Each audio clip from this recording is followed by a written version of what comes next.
Complessivamente sono stati 14 i provvedimenti adottati dal questore di Vicenza Paolo Sartori all'indomani dei controlli straordinari predisposti per il lungo weekend di Ferragosto. Sorvegliati speciali le zone calde del centro storico della prima periferia, come pure i parchi cittadini, specialmente nelle ore serali e notturne. Un fine settimana che ha visto la presenza di molti turisti in un periodo statisticamente legato ad un aumento dei fenomeni di furti in casa e microcriminalità. Complessivamente sono state identificate 283 persone, di cui 102 straniere e 87 con precedenti di polizia.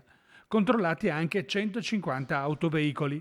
È stata posta particolare attenzione ai luoghi maggiormente segnalati dai cittadini, come la zona del Quadrilatero, Campo Marzio e le vie del centro, contra Pescherie Vecchie, Piazza Garibaldi, contra San Biagio, dove si registra una concentrazione di attività illecite legate allo spaccio di stupefacenti.